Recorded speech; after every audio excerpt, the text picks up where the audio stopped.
അനുമോദ് മെട്രോമാനെ പുതിയൊരു ദൗത്യമേൽപ്പിക്കാൻ കേന്ദ്ര സർക്കാർ തയ്യാറെടുക്കുന്നു എന്ന് തന്നെയാണ് നമുക്ക് മനസ്സിലാക്കാൻ സാധിക്കുന്നത്. പ്രത്യേകിച്ച് കേരളത്തിൽ അതിവേഗ റെയിൽപാതയ്ക്ക് വഴിയൊരുങ്ങുന്നു എന്ന സൂചനകളാണ്. പക്ഷേ ഇപ്പോഴും ഔദ്യോഗികമായൊരു പ്രതികരണം നമുക്ക് കേന്ദ്ര സർക്കാരിൻ്റെ ഭാഗത്തു നിന്നോ മെട്രോമാൻ്റെ ഭാഗത്തു നിന്നോ ഒന്നും ഉണ്ടായിട്ടില്ല.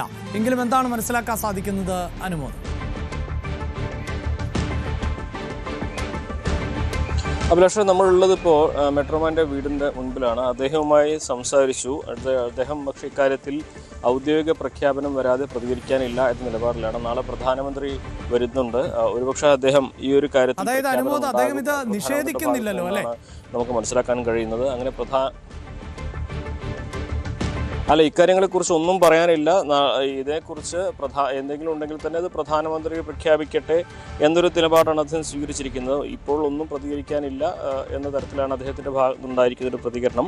പ്രത്യേകിച്ച് നാളെ പ്രധാനമന്ത്രി റെയിൽവേയുമായി ബന്ധപ്പെട്ട ഉദ്ഘാടനങ്ങൾ കൂടിയാണ് അവിടെ എത്തുന്നത് എന്നതുകൊണ്ട് തന്നെ അത്തരത്തിൽ എന്തെങ്കിലും ഉണ്ടെങ്കിൽ ആ പ്രഖ്യാപനത്തിന് ശേഷമേ പ്രതികരിക്കുകയുള്ളൂ എന്ന നിലപാടാണ് അദ്ദേഹം സ്വീകരിച്ചിരിക്കുന്നത്. മാധ്യമങ്ങളെ കാണാനും അദ്ദേഹം തയ്യാറായിട്ടില്ല. നമ്മൾ അദ്ദേഹത്തിൻ്റെ വീടിൻ്റെ മുൻപിലാണ് ഇപ്പോഴുള്ളത്. നമുക്ക് ലഭ്യമായ സൂചനകൾ അനുസരിച്ച് സർക്കാരിൻ്റെ സിൽവർ ലൈൻ പദ്ധതി തള്ളിയിട്ട് കേന്ദ്രത്തിൻ്റെ ഒരു പുതിയ പദ്ധതി, ഒരു ഹൈസ്പീഡ് റെയിൽവേ പദ്ധതിയാണ് ഇവിടെ വിഭാവനം ചെയ്യുന്നത്. DMRCക്കാണ് അതിൻ്റെ ചുമതല നൽകിയിരിക്കുന്നത്. മുൻപ് തന്നെ ശ്രീധരൻ ഒരു ഹൈസ്പീഡ് റെയിൽവേ കോറിഡോറിൻ്റെ പദ്ധതി DPR തയ്യാറാക്കി നൽകിയിരുന്നു. പക്ഷേ അത് അംഗീകരിക്കാതെയാണ് സർക്കാർ സിൽവർ ലൈനുമായിട്ടുള്ള കേരളയിലുമായിട്ടുള്ളൊരു പദ്ധതിയെ മുന്നോട്ട് പോയിരുന്നത്.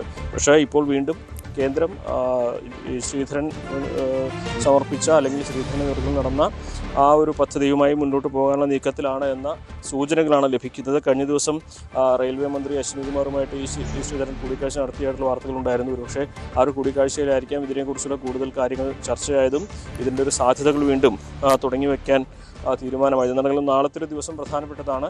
നാളെ പ്രധാനമന്ത്രി ഇക്കാര്യത്തിൽ ഔദ്യോഗികമായി പ്രഖ്യാപനം നടത്തുകയാണെങ്കിൽ സ്വാഭാവികമായിട്ട് അതിന് ശേഷമായിരിക്കും ഇക്കാര്യത്തെക്കുറിച്ചുള്ള കൂടുതൽ വിവരങ്ങൾ ശ്രീധരൻ്റെ ഭാഗത്ത് നമുക്ക് ലഭ്യമാവുക.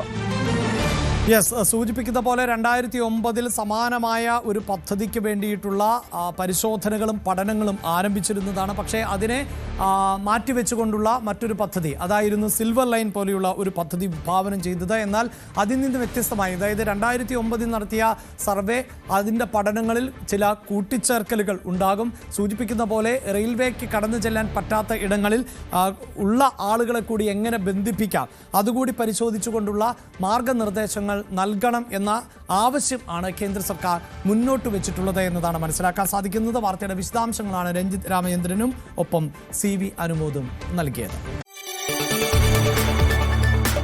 കൂടുതൽ വാർത്തകൾക്ക് News 18 Keralam YouTube channel subscribe ചെയ്യുക.